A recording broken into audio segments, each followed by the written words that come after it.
Sometimes you gotta stare down the giant, worship from the lion's den. Sometimes you gotta shout it from the mountain, louder in the valley, trusting that he's gonna get you there. Sometimes you gotta welcome the wonder, wait for the answer, worship with your hands in the air. I'll praise you anyway. Praise, give me praise, give me praise in the highest. Praise, give me praise in the highest. It's the way, yes, it's the way you're full of the praise. Amen, velkomin samkomin í Smárakirkju.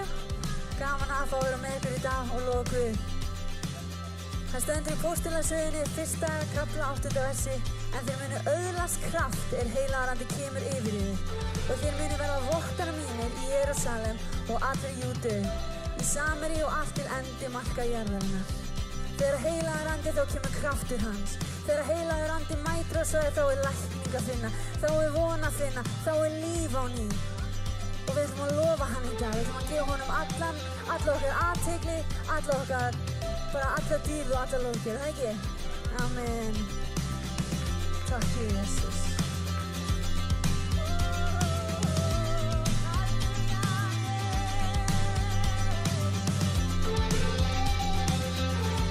Sometimes you gotta praise in the prison, cry out to heaven, down until the doors swing wide. Sometimes you gotta stand on your shackles, brave in the battle, worship with your hands held high. I'll praise you anyway. Praise, give me praise, give me praise in the highest. Praise, give me praise, give me praise in the highest. It's the way, yes, it's the way you're full of the praise. Praise, give me praise in the highest. Praise, give me praise, give me praise in the highest. It's the way, yes, it's the way you're full of the praise. Takk Jesus. Heilar, heilar. Faithful all my life, blessings day and night, countless reasons why I'll praise you anyway. Every promise kept, goodness every step, each and every breath, I'll praise you anyway. Faithful all my life, blessings day and night, countless reasons why I'll praise you anyway. Every promise kept, goodness every step, each and every breath, I'll praise you anyway. Praise, give him praise in the highest. Praise, praise, praise in the highest. It's the way, yes, it's the way you're full of the praise.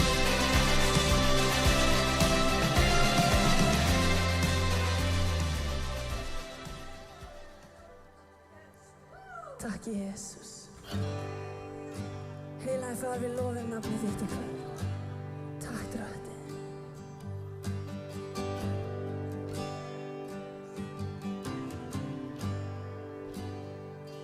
I love you, Lord. Oh, your mercy never fails me. And all my days I've been held in your hands. From the moment that I wake up until I lay my head, oh, I will sing of the goodness of God. We're singing saman. All my life you have been faithful, and all my life you have been so good. With every breath that I am able, oh,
ekkert ljós, engin von. Þá í kærleik kom frá himnum, náð og miskunn þú Guðsson. Til að uppfylla þitt lögmál, mærin meðtók lífsins sorg, sem frá dýrarinnar hástóð, lagður var í öð á stól.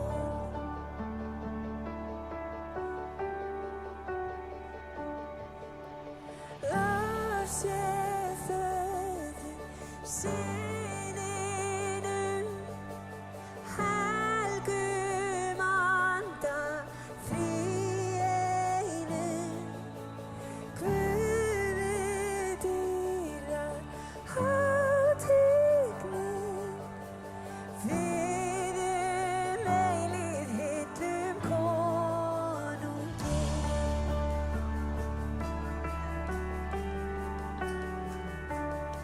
Ríki Guðs þú okkur sýndi, heiminn sætti Guð við sig.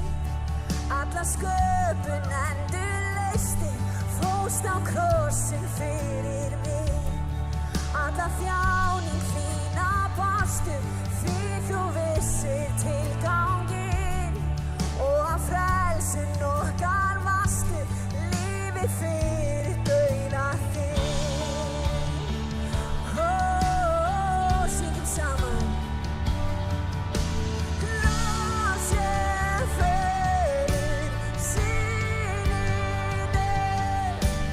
helgum Anda, þríeinum, Guði dýrðar hátignin,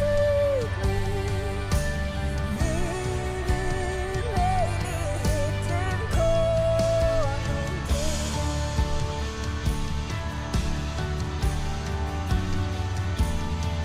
Allir englar horfðu á, þá grafar innsigli, hendanlega velt var frá, lambi dauðan sigraði.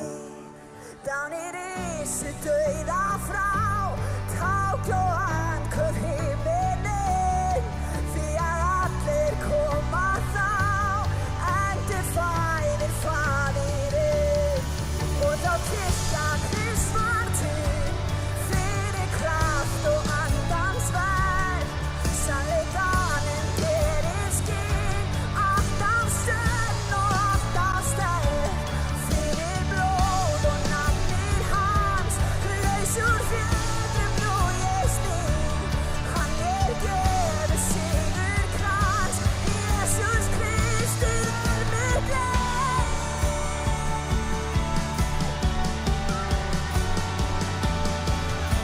Lof sé Föður, Syninum, helgum Anda, þríeinum, Guði dýrðar hátignin,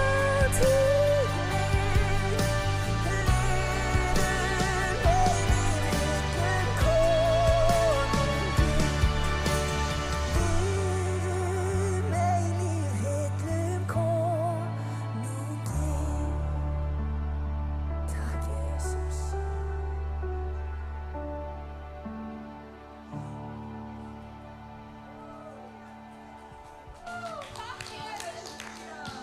Amen. Dýr sé Guði. Halleluja.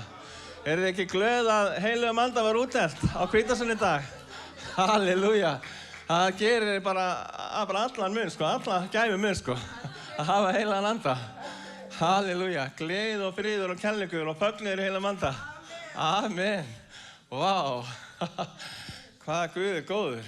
Halleluja. Þakka þér Jesús. Amen. Við höldum að taka samskóll og samkomur þjóðurnar eru komnir hérna fram og þeir sem að þekki ekki til að þá er líka posi frammi og síðan kemur reikningsnúmer upp á skjáinn og við skulum biðja. Drottinn Jesús, ég þakka þér fyrir það að þú bara mætir einum og sérhverjum hér í dag, drottni Guð. Ég þakka fyrir það, drottni Guð, að þú hefur gefið allt inn í okkar líf, drottni Guð. Og þú kennir okkur að gefa og þjóna þér í staðinn, drottni Guð. Og þjóna til annarra manna, drottni Guð, eins og þú gefur okkur náð til, drottni minn Jesús. Og við blessum einn og hérna og sérhverjum inni, drottni Guð. Ef einhver hefur ekki atvinnu, þá gefur honum atvinnu, drottni Guð. Halleluja, Jesús. Og ef einhver hefur lítið á milli handana, þú með auðga við á allan hátt, drottni Guð.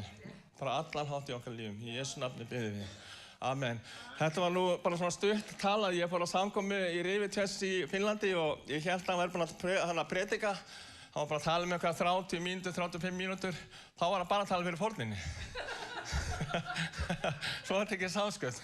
Og þá var bara þar er bara eðlilegt að tala í 30, 50, 40 mínútur fyrir fórninni. Þannig að við bara tökum stutt að fór hérna, sko. En þau kenna hversu mikilvægt er að gefa inn í Guðsríki. Bara svona þannig að þið vitið hversu svona mikið.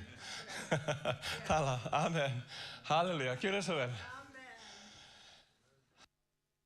Láta baukana ganga, þá er ein tilkynning. Við erum með lofgjörastund núna á miðvikudaginn kemur klukkan 8, klukkan 20 kvöldið.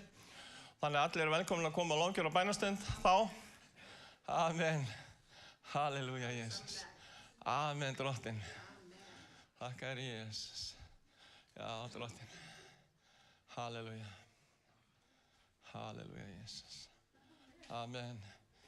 Í lok stundarinnar þá ætlum við að leggja sérstaklega á að áherslu líka að biðja fyrir sjúku hérna í dag. Og ég fann að einhver með eyrnaverkinn hérna í heyranu. Þannig að komið fram þeir sem að þurfi að fá lækningu bara hérna í fyrirbæninu eftir.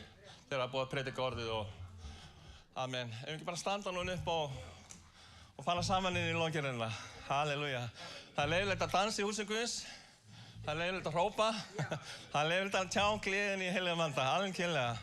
Amen. Takk.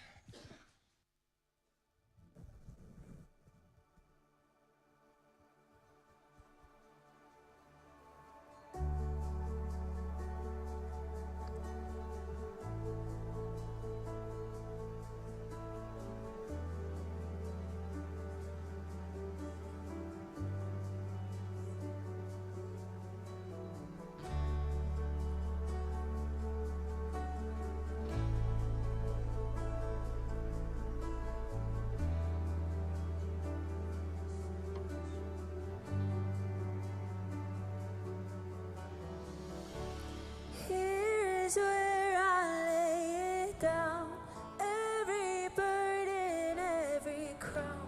This is my surrender. This is my surrender. Here's where I lay it down, every lie and every doubt.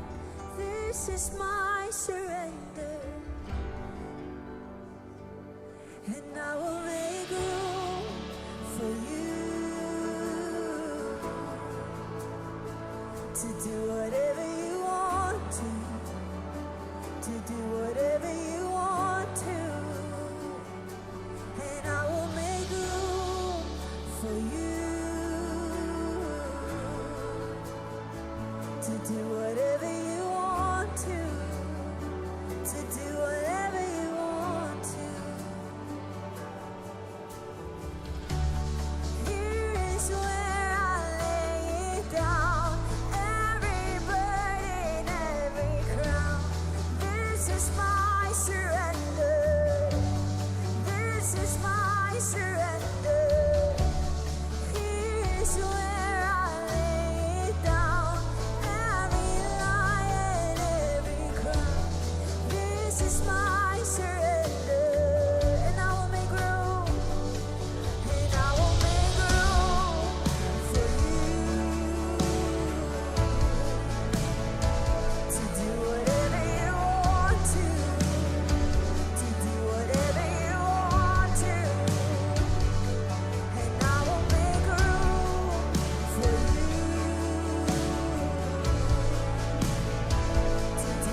chasing now. This is my surrender. This is my surrender. Here is where I lay it down. You are all we're chasing now. This is my surrender. This is my surrender. Here's where I lay it down. You are all we're chasing now. This is my surrender. Takk Jesus. Drottin mun okkur brjóttu alla veggi sem við erum búin að byggja upp. Brjóttu burt allar þær hugmyndir sem að við í okkar mannlega höfum byggt upp, Drottin. Komdu með kraftinn, Drottin. Komdu með anda þinn, Drottin. Takk, Drottin, fyrir nærveru þína. Faðir minn, við þráum bara meira af þér. Takk, Jesus. Drottin minn og Guð, stillum okkur inn á himininn og syngjum með himninum heilagur, heilagur, heilagur. Þú ert verðugur þess alls, Drottin. Þú ert verðugur allra lóðgjörðar. Heilagur, heilagur, heilagur.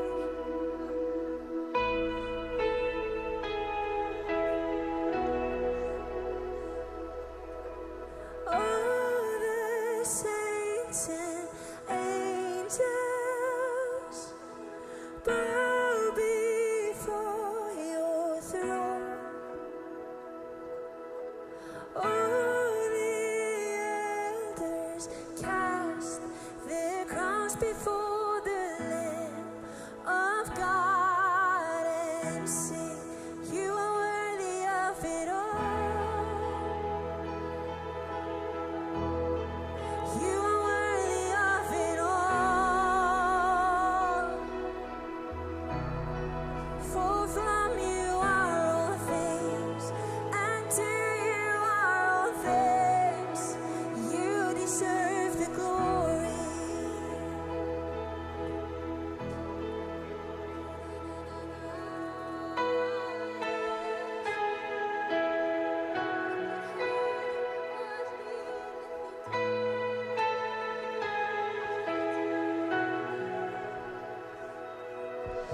All the saints and angels bow before your throne. All the elders cast their crowns before the Lamb of God and sing, you're worthy of it all. You're worthy of it all. For from you are all things, and to you are all things. You deserve the glory. You are worthy. You are worthy of it all. You're worthy. You're worthy of it all. For from you are all things, and to you are all things. You deserve the glory. You are worthy, sing it someone.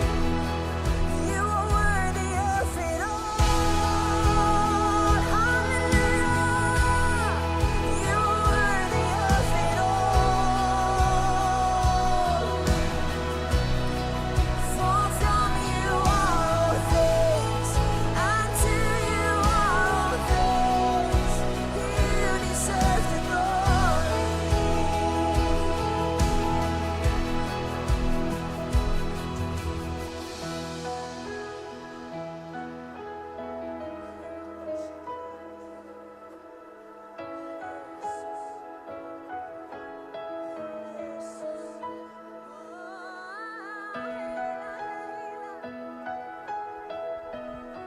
Lyftum röddum okkar í lóðgjörð til hans. Takk Jesus, korarassi, kararararara. Day and night, night and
Heilagur Jesús, hvað að gerast hérna í dag?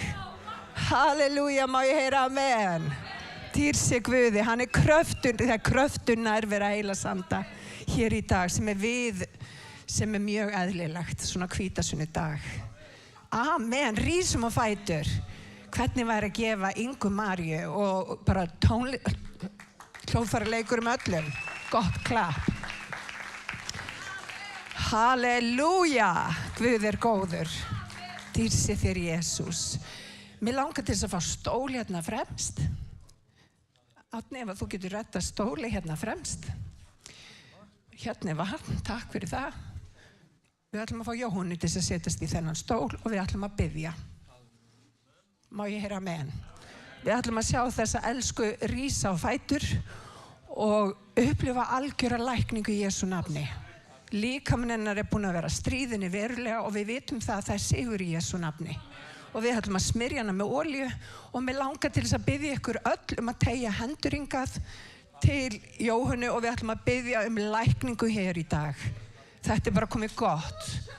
Óvinurinn búin að vera að reyna að stela, slátra og eyða, en Drottinn kom til þess að gefa okkur líf og líf í fullri gnægð. Við erum alveg meðvituð það.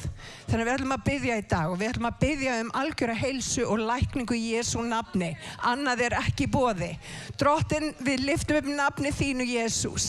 Og Drottinn, ég þakka þér fyrir það, Drottinn, að þín dýrðin, þinn mátturinn, þín dýrðin, Drottinn minn. Og þú fórst upp á Golgata kross til þess að fyrirgefa okkur syndir okkar, til þess að blóði myndi verða úttelt fyrir syndir okkar, en líka sjúkdóma, líka það sem að Drottinn við göngum í sem eru bara líkamlegi kvillar og við biðjum lækningu í dag í líf Jóhannu fyrir blóð þitt og fyrir benjar þínar, Drottinn.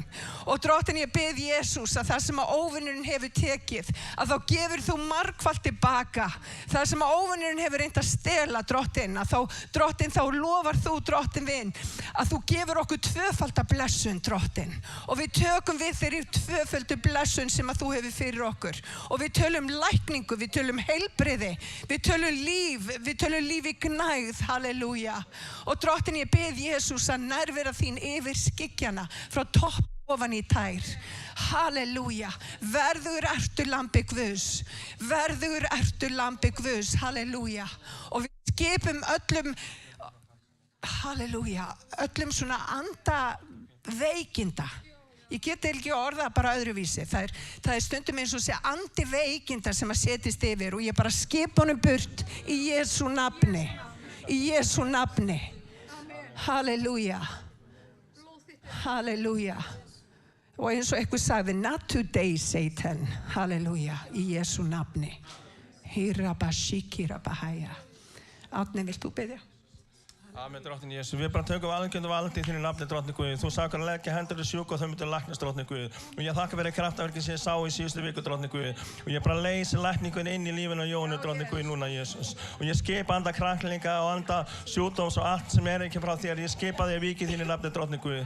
Og ég þakka fyrir það, Drottinn Guð, að þín lækning kemur núna, Drottinn Guð. Og þú gefur henni styrk, Drottinn minn Jesús. Og ég þakka fyrir að mættinni gegnum árin, Drottinn Guð. Halleluja, Jesús. Þú munt mættinni núna trúfastlega, Drottinn. Og gera hana algjörlega heila, Drottinn minn Jesús. Við tölum líf og sigur, Drottinn Guð, fyrir blóðisverðan og Golgata, Drottinn Guð, inn í lífinu, Drottinn. Heilagur Jesús, síkalala bararabahaya, Drottinn. Í Jesú nafni, halleluja. Þakka þér, Jesús. Amen, halleluja, Drottinn. Amen. Takk, Jesús. Dísi Guði. Hann að lækna hana. Það bara þannig. Dýr sé þér Jesús. Og áður en við förum inn í predikunin í dag, þá ætlum ég að fá yndislega konu sem heitir Nadine. Guð búinn að kalla hana til Íslands. Hún hefur komið hingað tvisvar áður til þess að biðja fyrir landin okkar. Og ég trú að Guð sé að leiðina til landsins. Nadine, where are you, my sister? There you are. Let's say hello to Nadine. Please come up and share what God has put on your heart. Amen.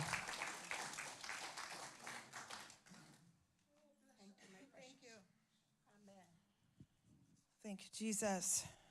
Praise the Lord. I love the song selection. Everything is my life. Surrender, surrender, surrender.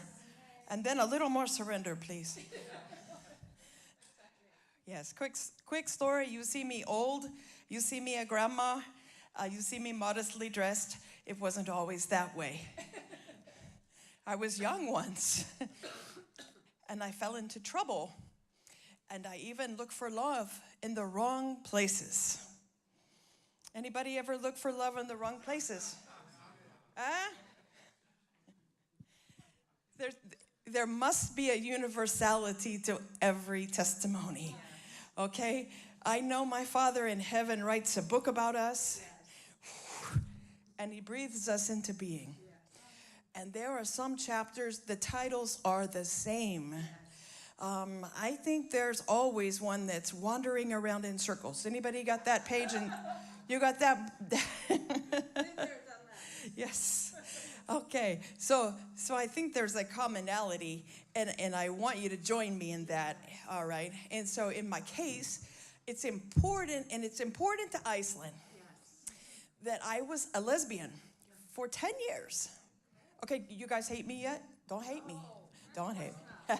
I told you I look for love in the wrong place. All right?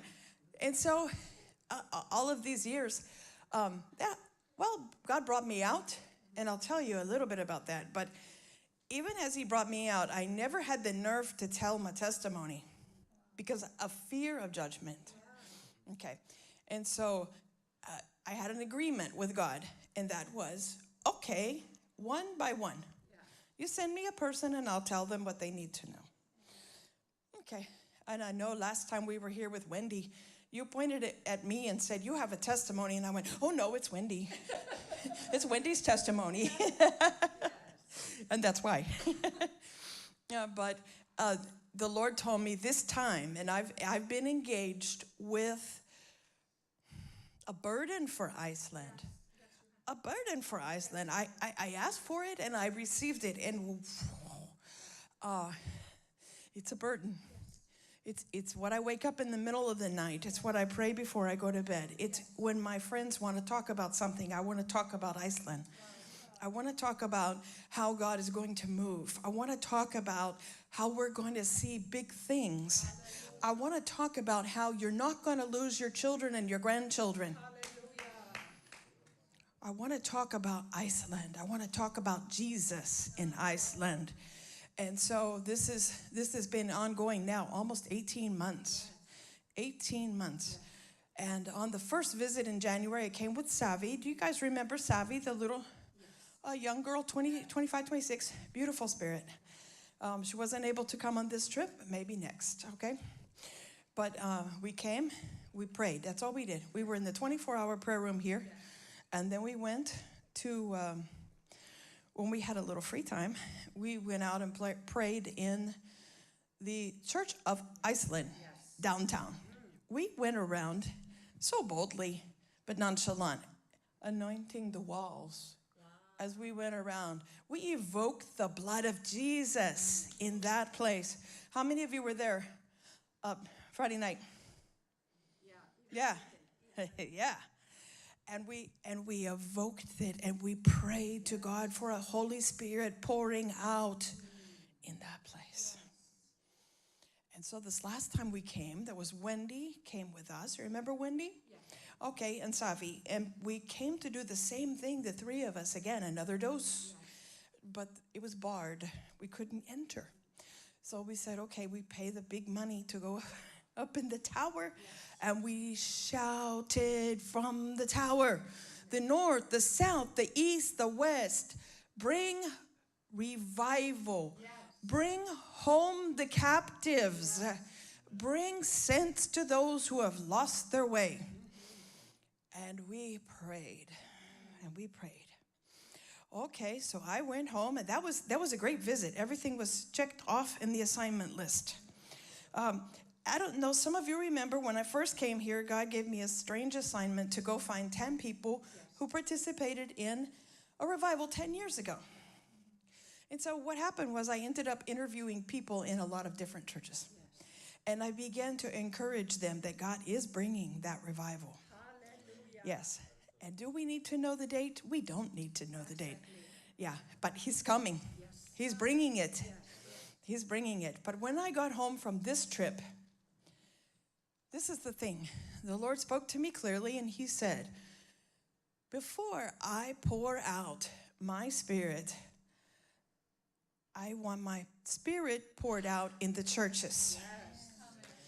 He said, help me to be exact. He said that before that time, there must be unity in the church, churches, many churches, and that the churches need to be prepared.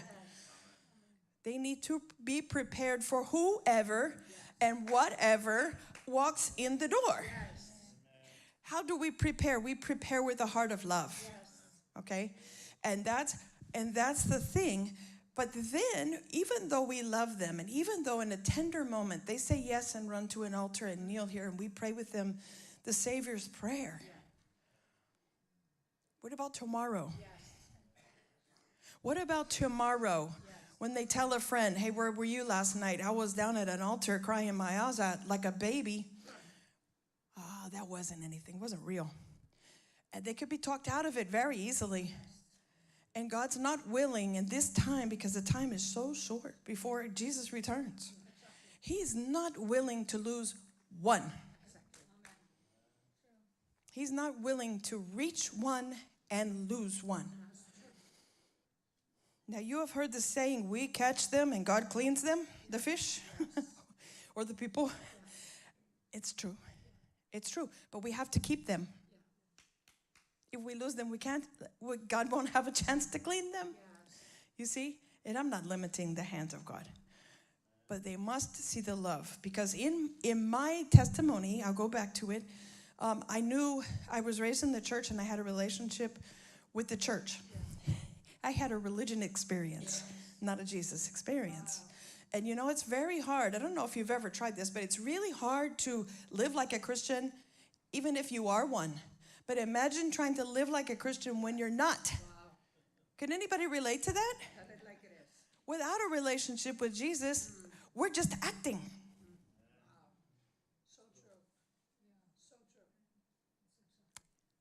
So I came up in that without a real relationship with Jesus Christ. And so it was easy. I was easy to pray. Really. And some of us have raised our kids in a church with no power. And they're easy to pray. They don't know Jesus Christ. We brought them to church. We brought them to Sunday school. We taught them the books of the Bible. They could say them all. But without a relationship with Jesus Christ, they're easy target to be taken away into the kingdom of darkness. Do you know there's only 2 kingdoms? Only 2 kingdoms on this earth. And I was so shocked when God showed me the fence between the kingdoms. And then he told me, the fence belongs to the devil.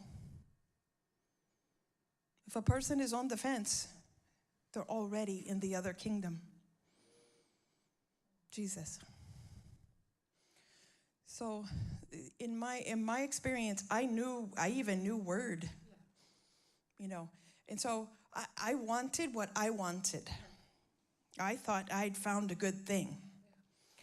And I wanted it. And I was going to church, and I would go to counselors and say, hey, you know, I've been living with this woman for 7 years. And we'd like to have kids, and a house and live the dream. And, it was never 7 with 1, but you know what I mean. And the counselor would say something stupid, like, there's no hope. Go do what you have to do, like I'm being dismissed as Judas. But, that was one version. There were other churches that were geared to tell you that it's okay. I don't know if you have those here in Iceland. Okay, whole churches. And I don't mean the weird ones. I mean like Pentecostal-like churches that have praise and worship just like you did. That pray for each other and lay hands on each other, and they're in homosexual relationships. So, I wanted to hear that. But I knew it wasn't right. So can you imagine the struggle? Back and forth and back and forth. And all I can tell you is in all of that time, the church never helped.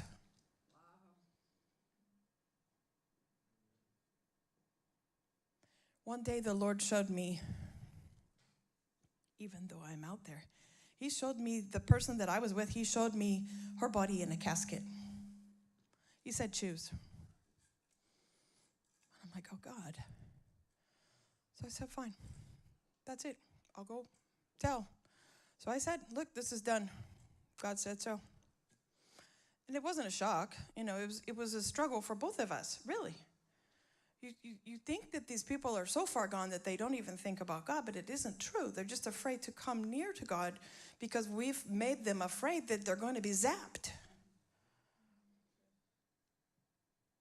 Because they haven't seen the love.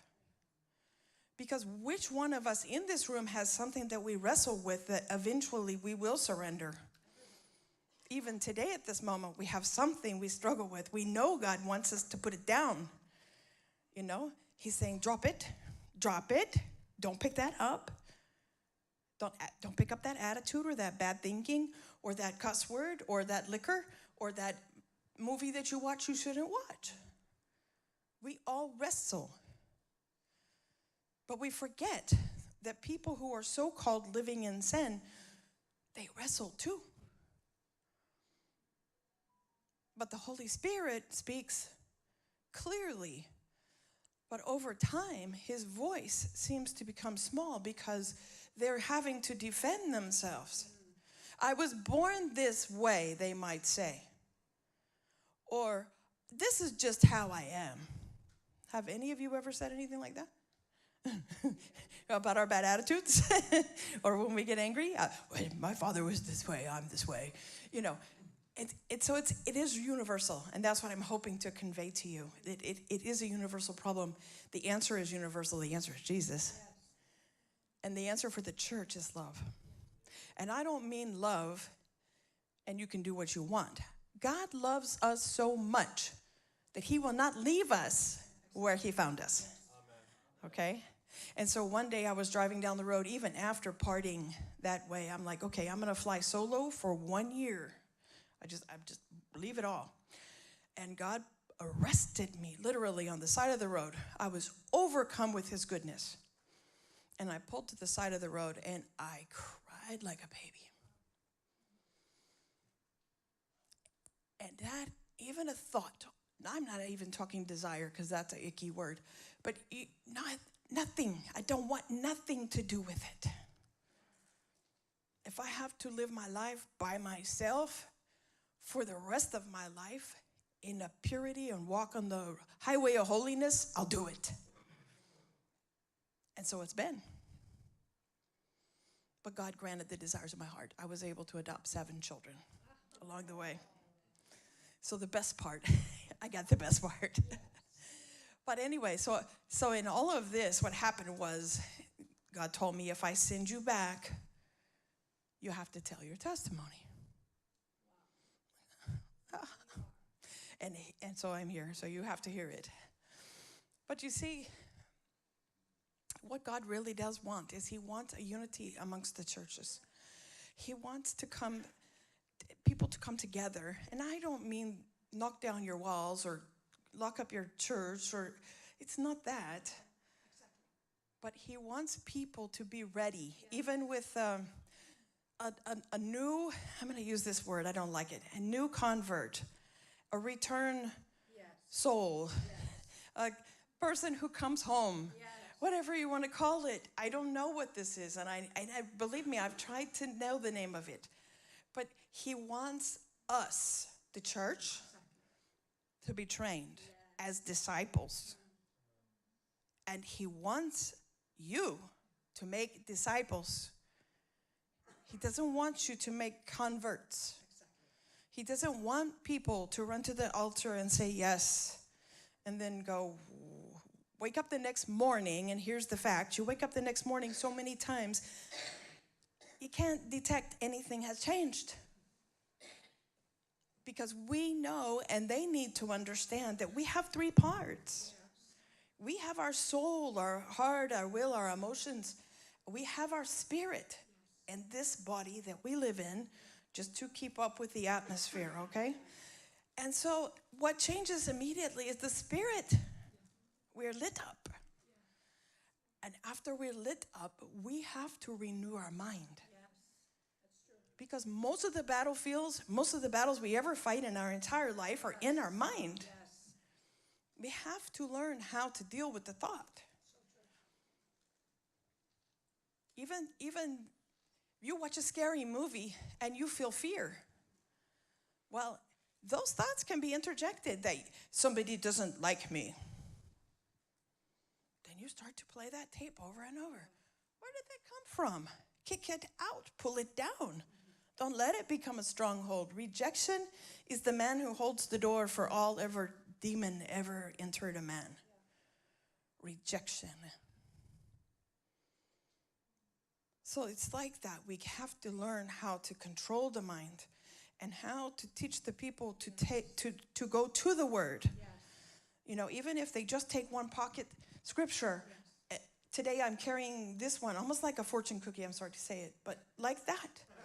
You know, and no matter what happens, if I want to fight with my boss, I look at the paper on my pocket. Does it apply directly? And God will take care of that.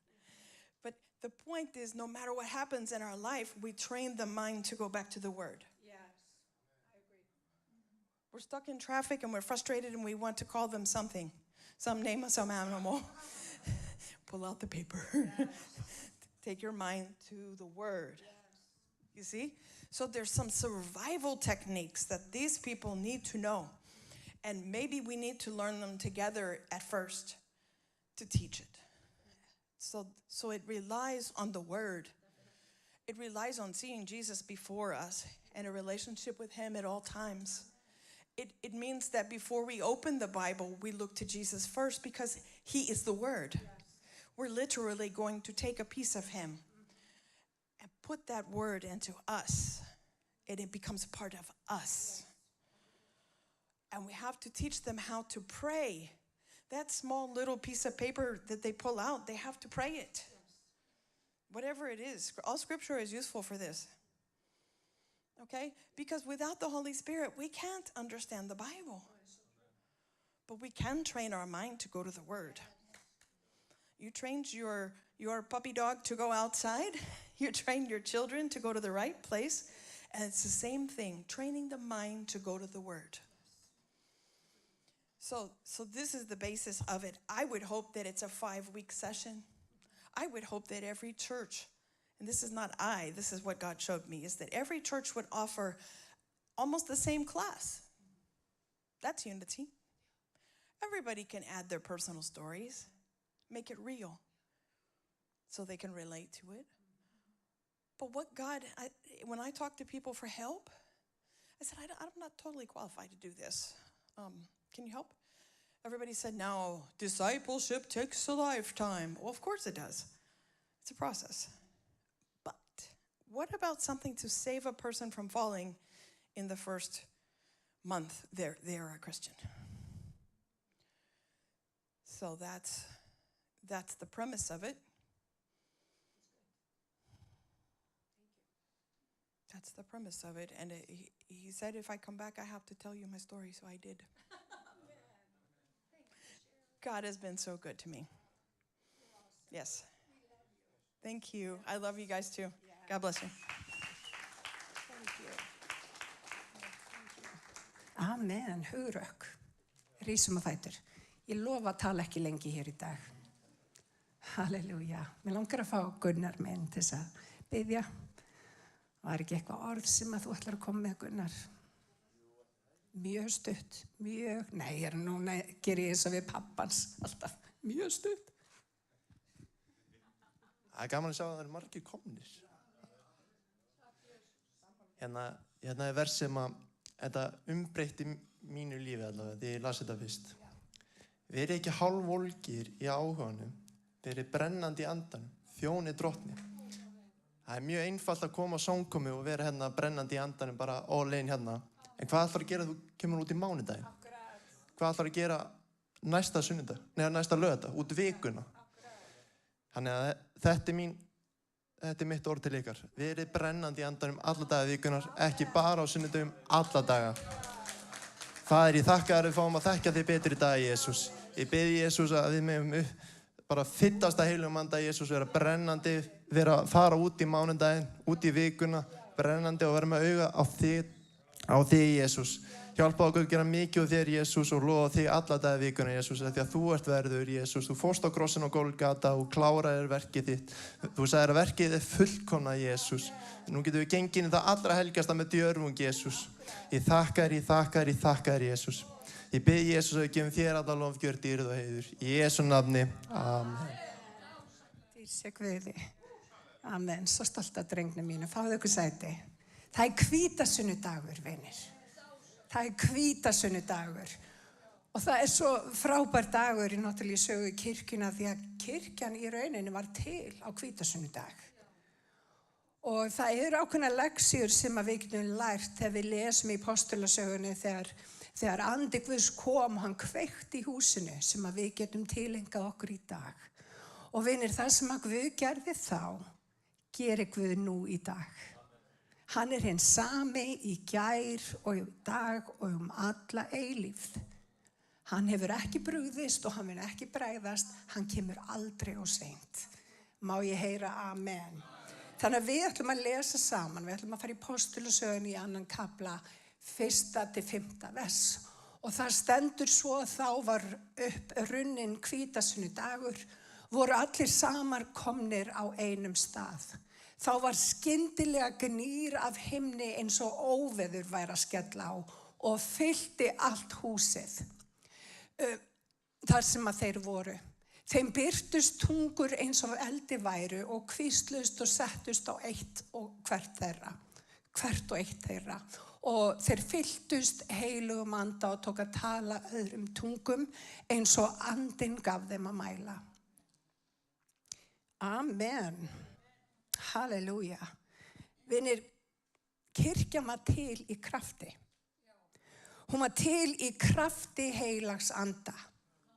Og á þessum degi, þegar andi Guðs kom yfir kirkjuna, þar sem þeir voru samankomnir á sama stað, og mig langar að taka sérstaklega og ýta sérstaklega undir þessa setningu, þeir voru samankomnir. Rétt eins og við erum samankomin í dag. Þegar við komum saman undir fánum drottins Jesú, við komum saman í einingu andans. Við gerum það litla sem að við getum gert, þá kemur Guð með sitt og hann sprengir húsið. Og það sem hann gerði þá er hann tilbúin að gera aftur í dag. Og lykilatriði í þessum versum er það að þau voru samankomin. Þau komu saman. Margir tala það í dag að Guð hafi eitthvað nýtt fyrir stafni og nú sé komin tímabil þess að við eigum að hittast bara í heimahúsum og svo framvegis. Það er ekki rétt. Það er ekki biblíulegt. Þau svo sannarlega komu saman í heimahúsum en þau komu saman líka inn í musterinu á stærri stöðum þar sem þau lyftu upp nafni drottins. Og vinni, það er lykill í því að koma saman og það er ástæða fyrir því að óvinnurinn kemur gegn kirkju Guðs. Því að það er köllun á kirkjunni. Og Biblían segir svo skýrt að hann mun byggja kirkju sína og hliðar heljar verða henni ekki yfirsterkari. Þess vegna skiptir svo miklu máli. Hvað kirkja Guðs? Það eru einstaklingar sem koma saman. En út af hverju komum við saman og hver boðskapurinn? Boðskapurinn Biblían. Og kirkjan þarf að athuga sinn gang þegar við erum farin að búa til mannasetningar sem ekki standast skoðun. Og það sem að gerast núna í heiminum að það hafa margir risið upp og sagt ég kem í nafni Jesú og svo framganga þeir ekki í nafni Jesú. Og það agalegt. Kirkjan þarf að skoða sinn gang. Og þegar kirkjan kemur saman í einingu andans, að þá gerast hlutirnir. Guð nefnilega ekki búinn með kirkju sína, hann rétt að byrja. Og við stöndum frammi fyrir mestu vakningu sem að við höfum séð á okkar tímum. Hún stendur fyrir framan okkur. Og agrarnir eru hvítir til uppskerum, verkamennirnir eru fáir, kennir ritningin. En andinn, hann gerir nokkuð sem að við getum ekki gert. Þegar ég tala orð Guðs, þá það andinn sem vitnar. Þess vegna mikilvægt þegar ég að tala eða einhver annar og andinn vitnar mér því að þið segið amen og taki við orði Guðs. Þegar við segjum amen, þá erum við í rauninni að segja svo skal það vera. Við erum í rauninni að spá. Við erum að spá yfir okkar eigin lífum, svo skal það vera. Og þegar við tökum á móti orði Guðs, þá þurfum við að taka við því í fagnandi hjarta. Í hjarta sem tilbúið að taka við orði Guðs, sem mjúkt og tilbúið að hlusta á það sem að Guð hefur að segja. Og hjarta þarf líka að vera auðmjúkt frammi fyrir Guði. Við þurfum að beygja okkur fyrir orðum hans. Stundum segir hann hluti sem að við erum ekki sammála og þá langar mér að segja þau fréttir, þá hefur hann rétt fyrir sér. Ekki ég. Og kirkjan þarf að hætta þykjast hafa rétt fyrir sér þegar hún gegn orði Guðs. Við erum erindrekar hans. Við erum kölluð til þess að bera vitni hann, vinir. Við erum ekki kölluð til þess að bera vitni það sem okkur finnst, það sem að við upplifum. Við erum kölluð til þess að bera vitni hann. Má ég heyra amen? Halleluja. Þannig að þeir fylltust heilugum anda og það sem að andinn gerir, hann leiðir okkur til iðrunar. Hann sannfærir synd, réttlæti og dóm. Hann gefur okkur kærleika sem knýr okkur til að segja öllum frá. Það kom kraftur með eldinum og eldur þannig að þegar eldurinn kemur að þá breiðist hann út. Og þegar við komum saman í krafti andans þá myndast eldur á meðal okkar sem að kveikir ekki bara í okkur heldur öllu sem í kringum okkur. Þannig að kirkjan þarf að vera í eldi. Og hvernig gerum við það? Ekki með mannasetningum. Minn vilji, mín hugsun, minn skilningur á orði Guðs skiptir engu máli. Okkar endanlegi sannleikur Biblían, það orð Guðs. Og það sem að ég ger í dag að ég beygi minn vilja fyrir orði Guðs. Verði hans vilji ekki minn. Halleluja. Má ég heyra? Halleluja. Og í dag að þá hefur eldinum á mörgum stöðum verið úthýst. Það þykir ekki fínt að vera eins og ég og missa pínlítið stjórn á sér þegar maður talar orð Guðs. En ég ætla að segja ykkur eitt, vinir, það kemur ekkert í staðinn fyrir eldheilags anda. Og ég vil frekar hafa ekki svo fína kirkju og eld sem brennur, heldur en að vera í fínni kirkju þar sem enginn má hreyfa sig og kraftur heilags anda ekki virkur. Minna mér meira af honum. Minna mér meira af honum. Og þangað til kirkjan tilbúin að leggja sjálf og sig altari fyrir meira af honum, þá munum við eigi erfiðleikum með að ná til þeirra sem eru fyrir utan. Því að eldurinn gerir það, hann sannfærir sjálfur synd, réttlæti og dóm. Og kirkjan á þeim stað að hún orðin og fín fyrir blóðugan boðskap frelsarans, en ekki smára kirkja. Við ætlum að halda á lofti því sem að drottinn Jesú gerði fyrir okkur. Og við ætlum að standa keik því að hann stóð með okkur þegar hann fór á krossinn. Halleluja. Lykilatriði þrennt í þessum boðskap sem við vorum að lesa. Þau voru samankomin. Þau voru saman, héldu áfram að koma saman í musterinu og í Emmausum. Þau voru í einum anda. Þau biðu í eftirvæntingu. Og vinni, það er lykilatriði, við vorum einmitt að tala það áðan fyrir samkomuna, að koma á samkomu með eftirvæntingu. Vinni, það er lykilatriði. Þegar við komum á samkomu, tölum við Drottin og látum að vita að við hlökkum til að fá það frá honum sem hann vil gera á samkomunni. Og við erum með þetta eftirvæntingu í hjarta til þess að toga niður og taka við öllu því sem að Guð hefur fyrir okkur. Halleluja.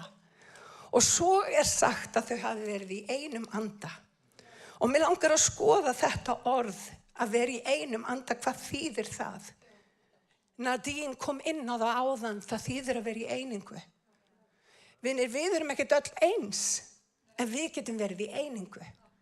Drottinn Jesús Kristur er samnefnarinn okkar. Og vinir, við erum ekkert eins, enda líka eigum við ekki að vera eins, en við erum í einingu við nafn hans. Og þetta orð, að vera í einum anda, að það þýðir í rauninni axlir sem að standa þétt saman. Það þýðir samkynja ok. Finnst ykkur þetta ekki magnað? Að vera undir samkynja oki. Og þegar við göngum inn í hús Guðs og þegar við erum í kirkju Guðs, að þá stöndum við saman, öxl í öxl.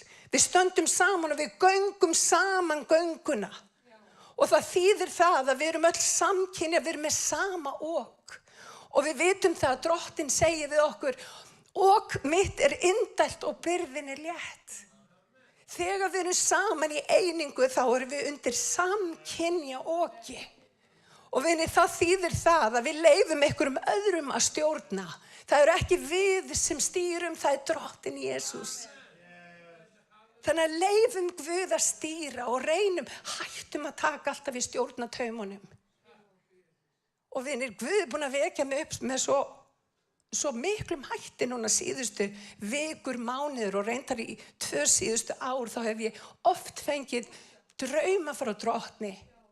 Og ég finna svo sterkt í anda mínum, vitið, að við lifum á síðustu tímum. Og það er svo mikilvægt fyrir kirkjuna að gera sér tilbúna fyrir það sem að Guð vill gera. Og nú stöndum við frammi fyrir stæðstu vakningu. Og eins og Nadine sagði, þá byrjar vakningin hér. Hún byrjar í mínu hjarta, hún byrjar í þínu hjarta. Hún byrjar ekki fyrir utan okkur. Það var þegar þau voru saman komin í einum anda. Og þá gerðust hlutirnir. Halleluja, má ég heyra amen. Tilgangur heilags anda, hann er margþættur. Hann kemur með eldi og kennir okkur að biðja og leita Guðs og biðja í andanum. Biblían kennir að við að biðja í hverri tíð í anda. Af hverju? Því að oft er andinn að leggja áherslu á mismunandi hluti. Núna virðist andinn vera að leggja áherslu á einingu, að koma saman í krafti heilags anda. Að vera ekki, að búa ekki líf í kringum einhverja athafnir eða trúarbrögð, heldur lifandi samfélag við frelsaran okkar Jesú. Og vinni, kirkjan þarf að hætta að leita í hefðir, hún þarf að leita í ástarsamband við Jesú. Þetta snýst ástarsamband við Jesú. Halleluja. Og það sem hann gefur okkur líka, hann hjálpar okkur, hann styrkir okkur á göngunni. Hann gefur okkur vísdóm og skilning. Hann opinberar orð Guðs. Hann umvandar fyrir okkur. Hann stoppar okkur af. Hefur andinn stoppað ykkur af? Ég veit ekki hversu oft andinn hefur stoppað mig af. Það bara, ok, Sibba, ekki segja orð meir. Hann stoppar okkur af. Hann leiðir okkur í allan sannleikan. Og það sem hann gerir líka er að hann getur knúið okkur til athafna. Og mér langar sérstaklega núna í dag að tala þetta, hvernig andinn knýr okkur áfram til þess að gera vilja sinn. Þegar Jesús var hérna, gekk á meðal okkar Og hann byrjar sína þjónustu með því að fara að ánni Jórdan þar sem hann skírður. Og það kemur heyrileg rödd Guðs sem segir, þarna minn sonur, á honum hef ég velþóknun, hlýðið á hann. Og stundum talar Guð skýrt, stundum talar andinn mjög skýrt, það fer ekkert á milli mála hvað hann að segja.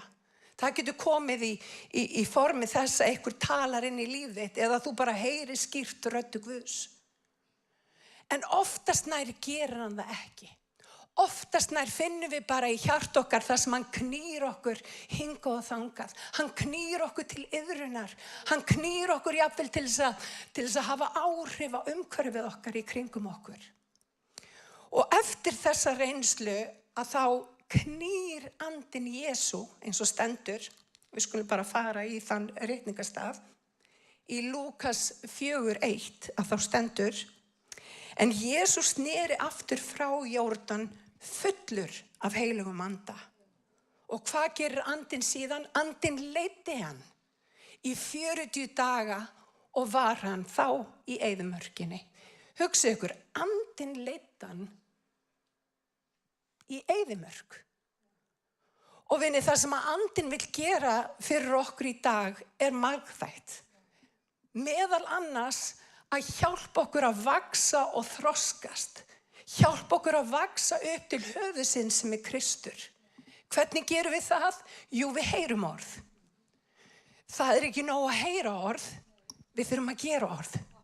Það sem að Guð gerir alltaf að þegar við heyrum orðið, hann setur okkur í reynslu. Af hverju setur hann okkur í reynslu? Til þess að kanna hvort við eigum orðið sem að við höfum heyrt. Reynslan kringumstæður sem að þú verður að fara í gegnum til þess að kanna það hvort þú eigir það orð sem að hann hefur gefið þér. Og Jesús Kristur var reyndur á allan hátt eins og við. Hann þurfti að fara í gegnum reynslu kringumstæðuna og þegar hann fór í reynsluna, hvað gerði hann? Hann var vakandi, hann var biðjandi.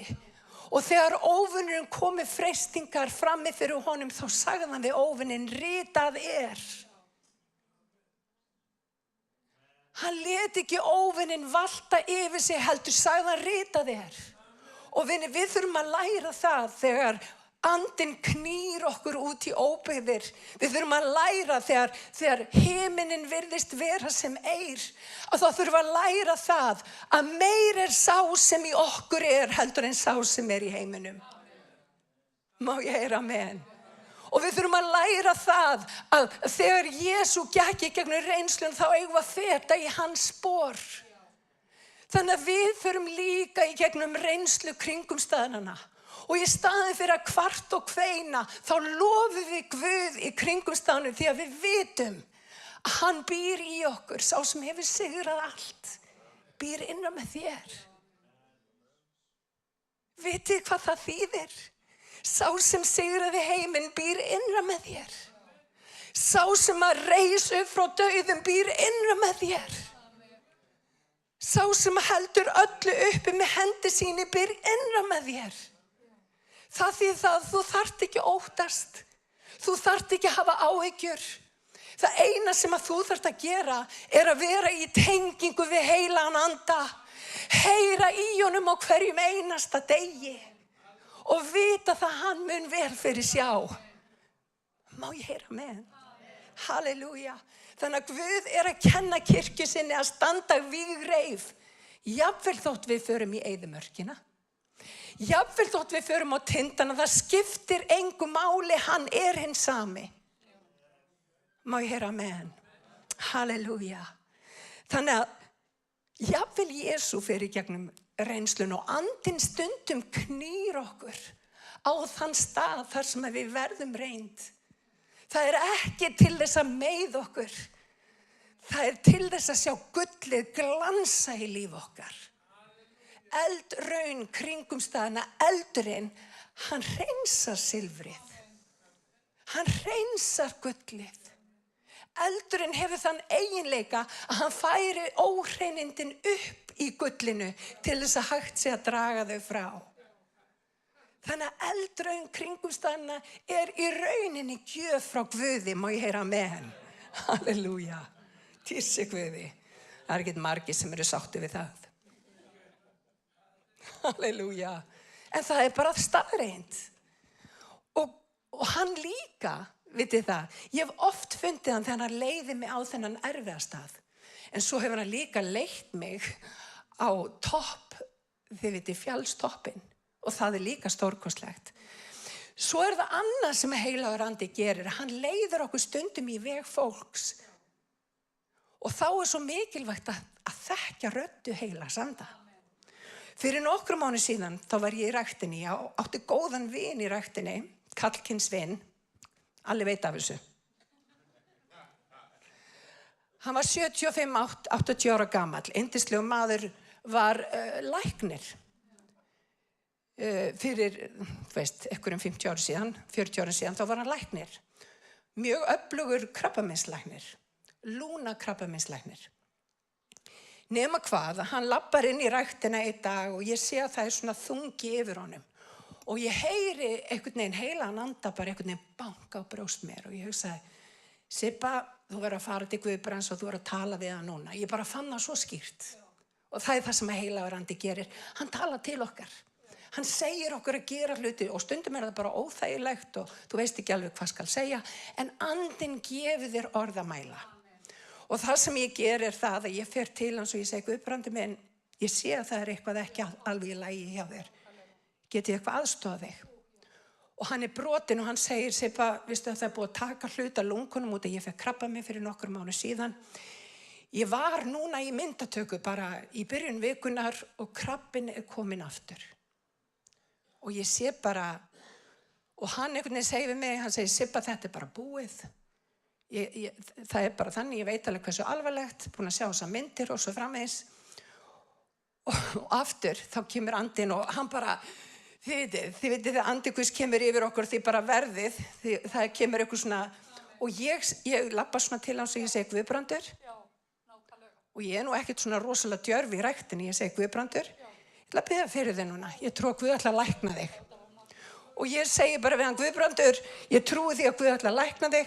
Ég ætla að biðja fyrir þig núna, bara ég bið Guð að gefa þér heilsu, vellíðan og ég bara trúi því að þú munir að þetta fari vel. Og ég segi, í kvöld ég á leiðina bænastund og ég ætla að biðja fyrir þér og ég ætla að fá söfnuðin til að biðja fyrir þér líka. Og ég tala af djörfung. Guð bara, þið vitið, það bara bublaði upp í hjartanu og ég varð að gera þetta. Og ég tala af djörfungin í líf hans. Og hann alveg, já, Sibba mín, þú ert yndisleg og var ekkert að kaupa það sem ég hafði fram að færa.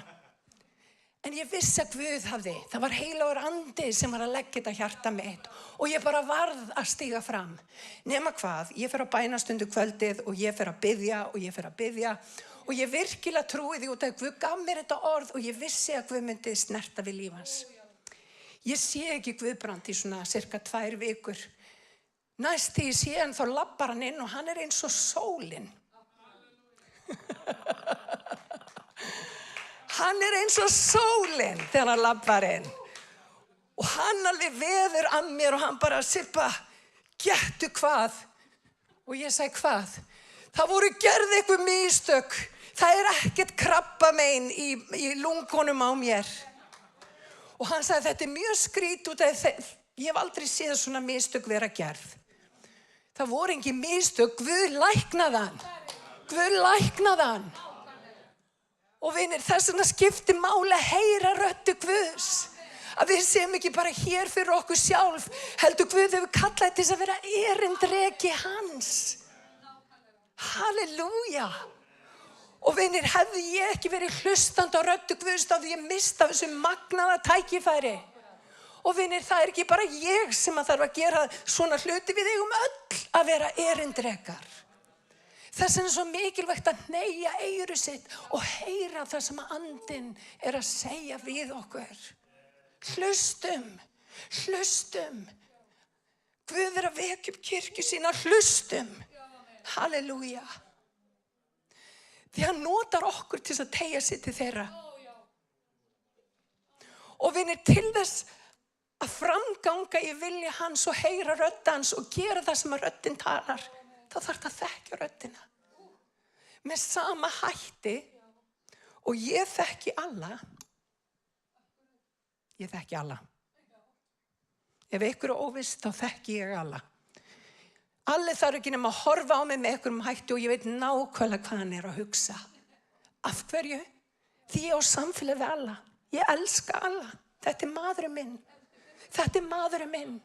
Ég veit allt alla. Stundum veit ég bara of mikið alla. Og mér langar að segja ykkur það, vinir. Get the record straight. Alli talar mun meira en ég. Hver sagði nei?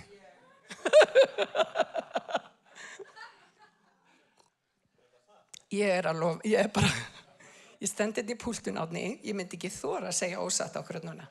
Heima hjá okkur þá talar Alli 80% af tímanum og ég hlusta og kinka kolli. Og ég segi já, rétt hjá þér Alli, rétt hjá þér. Ég er rosalega auðmjúk eiginkona. Það er enginn að kaupa það. En það er þannig. Alli nefnilega tala meira en ég. Ég tala meira svona út af við, Alli tala miklu meira heimilinu og ég er ekki að grínast, þannig er það. En þetta var ekki predikunin, ég veit ekki af hverju ég fór í það. En það sem ég var að reyna að segja, heilagur andi er ástarsamband. Heilagur andi er bara ástarsamband. Vinni, við þurfum, og þegar við erum í ástarsambandi, það þýðir ekki fyrir makan að vera einhvers staðar allt annars staðar. Ég þarf að læra að þekkja alla. Og til þess að við eigum gott hjónaband, þá þarf ég að gefa mínu. Þið vitið, ég þarf að brýna alls konar, ég þarf bara að laga ákveðna hluti í mínu lífi. Og þannig var til gott hjónaband. Amen. Og við eigum mjög gott hjónaband. Alli er bara, yes! Er það ekki Alli? Já, Alli er ánægður með hjónabandið, gott. En það sem ég er að segja, heilagur andi virkar eins. Og ég held að Nadine kom inn á það. Við erum fyrst og síðast andi. Við höfum sál og við búum í líkama. En við erum andi. Og við gleymum því stundum að við erum andi. Og við gefum stundum andanum að borða bara einu sinni í viku. Við komum á blessaða samkomu, við fáum gæsahúð og svo framvegis. En það er ekki nóg. Við þurfum að lifa og nærast í gegnum anda Guðs og við þurfum að lifa honum að tala til okkar. Við þurfum að eiga samfélag við drottinn Jesú. Við þurfum að eiga samfélag við heilagan anda. Og þegar við eigum samfélagið, þá fara hlutirnir að gerast. Þá förum við að heyra frá Guði og við förum að ganga og þá verður gangan svo spennandi, vinir. Og Guð vill gera göngun okkar spennandi. Hann vill gera hana skemmtilega. Og þegar við göngum með drottni, þá er aldrei leiðinlegt. Það er bara ekki til leiðinleg ganga með Guði. Halleluja. Þannig ég hef samfélag við alla. Og í Jóhannesi 3, þá stendur vindurinn blæs þar sem hann vill. Og þú heyrir þitt hans. Samt veistu ekki hvaðan hann kemur og hvert hann fer. Svo er þann sem er af andanum fæddur. Og vinir, allir sem eru búin að taka móti Jesú Kristi sem sínum persónulega frelsara eru fæddir af andanum. Amen. Nú er bara spurningum hvort að þú stillir þig inn á andan. Og ég get alveg sagt ykkur með mig, ég hef tilhneigingu til þess að færast of mikið í fang. Þegar ég er orðin stressuð þá heyri ég ekki Guði. Ég þarf að helga sjálfa mig. Ég er mjög meðvitu og það skiptir máli hvað ég hlusta á. Ég get ekki hlustað á hvað sem er. Og Gunnar tók daginn ákvörðun, hann sagði, mamma, ég ætla ekki að hlusta á neitt annað en kristilega tónlist. Og ég sagði við hann, gott hjá þér, Gunnar, ég ætla að gera það sama. Því að hluti af göngun með Guði er að helga okkur og hreinsa. Vinni, þegar við tökum okkur frá og við förum að vanda okkur á göngunum með Guði, þá kemur Guð margfalt til okkar og hann staðfesti sig með ýmsum hætti. Og það sem við þurfum að gera meðal annars, ég þarf að vera meðvituð það að færast ekki of mikið í fang. Hjá þér geti það verið eitthvað annað. Hjá þér geti verið ykkur annar akkillesarhæll. En við þurfum að læra á göngun með Guði hvað virkar og hvað virkar ekki. Og ég man þegar Þegar fall bankana var hérna á Íslandi 2008 og allt fór í klessu og við urðum næstu í gjaldþrota Ísland, ég þurfti að slökkva sjónvarpinu og útvarpinu. Og þegar við erum í þannig gír og við þurfum að vera meðvituð það hvað virkar og hvað virkar ekki. Við verum að passa hvað við horfum á.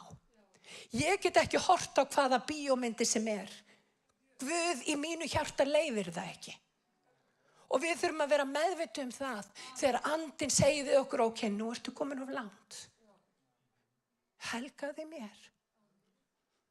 Og þegar hann talar, þá þurfum við að vera tilbúin að hlusta. Má ég heyra amen? Í Rómverjabréfinu 8, þá stendur þetta svona. Þau sem stjórnast af eigin hag hafa hugann við það sem hann krefst. En þau sem stjórnast af anda Guðs hafa hugann við það sem hann vill. Sjálfshyggjan, egóið. Við erum í ótrúlegu vandamáli með þetta egó. Ég mig frá mér til mín. Þetta allt mig. En þegar við setjum egóið okkar til hliðar, sjálfshyggjan dauði, en hyggja andans líf og friður. Sjálfshyggjan fjandsamleg Guði og lítur ekki lögmáli Guðs, en það getur hún það ekki. Þau sem lúta eigin hag get ekki þóknast Guði. Það bara þannig. Og vinir, ég veit ekki hversu oft Guð hefur komið með momentin í mitt líf sem að ég veit fyrir víst að það var heilagur andi að verki. Fyrir 17 árin síðan, ég ætla að segja þinn vitnisburð, Hilda María mín, að þá veiktist dóttir mín mjög alvarlega. Hún var sárlasin heima hjá sér og við endum á því að kalla til lækni og ég spurði lækninu, getur verið að hún sé með heilahimnubólgu? Meningitis. Stórkostlega hættuleg heilahimnubólga sem að dregur börn til dauða á sirka 2 sólarhringum. Og hann segir, nei, það getur ekki verið. Og daginn eftir, þá finn ég bara hvernig Guð bankar, heilagur andi bankar bara einhvern veginn hérna í öxlinn á mér. Og hann segir, Sibba, upp á spítala með hana núna. Og ég gríp barnið, mammas Alla var hérna til þess að passa Gunnar, ég og Alli hendumst með hann upp á sjúkrahús. Við erum varla komin með hann upp á sjúkrahús og hún var send í öndunarvél. Hefði hún verið lengur heima, og við erum að tala það leið hálftími frá því hún var komin inn á sjúkrahús og hún var komin í öndunarvél. Hálftími. Andi Guðs veit hvað hann að gera. Spurningin bara, eru við að hlusta? Erum við búin að helga líf okkar? Erum við að næra okkar andlega mann? Erum við að biðja til hans? Erum við að hlusta á rödd hans? Hún var næstuð í dáin. Hún var á gjörgæslu og þau sögðu við okkur, þetta bara, við vitum ekki alveg, það bara kemur í ljós. Hún var inn á spítali í 10 sólarhringa, sárlasin. En hún hafði það af. Og hefði heilagur andi ekki talað til mín þennan dag, þá væri hún ekki hér. Vinir, og oft það ekkit endilega svona alvarlegt að heilagur andi tala til okkur, en það getur verið það. Og kannski eitthvað sem hefur komið í vegðinn og þú ert að þagga niður rödd heilags anda og þú kannski manneskjan sem þarft að ná í viðkomandi. Þannig að neyjum eyra okkar að því sem að Guð vill tala til okkur í dag og ekki bara það, göngum fram með krafti. Halleluja. Má ég heyra amen? Halleluja. Því að Guð stór. Hann mikill. Oftast nær Guð að verka í hjarta mínu. Oftast nær finn ég hvernig Guð hefur áhrif á það hvernig ég kem fram og svo framvegis. Því hann bæði að byggja innan frá og líka fyrir utan okkur. Heilagur andi verka líka í okkur. Hann þráir að sjá kirkju sína vaxa og dafna. Við eigum að endurnýja hugafarið. Þannig að við fáum að vita hver vilji hans hið góða, fagra og fullkomna. Og við til þess að endurnýja hugafarið, til þess að læra alla þessa ávexti sem að Guð vill gefa okkur fyrir andarsinn sem kærleikur, gleði, friður, langlindi, gæska, góðvild, trúmennska, hógværð, bindindi og sjálfsagi. Til þess að læra þessa ávexti þá þarf Guð að setja okkur í þannig kringustæður þar sem að ávextirnir, það reynir á ávextina. Og vinir, í staðinn fyrir að fara á móti Drottni, leyfum honum að eiga við hjart okkar, að móta vilja okkar. Mér var hugsa til þess í morgun, hugsa ykkur þegar Davíð barðist við Góliat forðum daga. Vitið hvað hann náði í steinana? Hann náði í steinana nú datt alveg úr með orðið. Hann fór niður í dalinn. Hann náði í steinana í dalnum. Og vinni, stundum leiðir hann okkur á þannig slóðir til þess að við fáum og náum vopnum okkar til þess að geta átt við risan í okkar lífi. Leyfum heilugum anda að starfa. Leyfum honum að vinna á meðal okkar og leyfum honum að kveikja í ástríðu hjart okkar. Gerum líka annað, leyfum honum að hreinsa okkur. Leyfum honum að helga okkur. Rísum að fætur. Leyfum honum að eiga við það sem að þarf að eiga við. Leyfum honum að brenna burt tré, hey og olm. Leyfum honum líka að hreinsa gulli sem að þarf að hreinsa í líf okkar. Heilagur Jesú.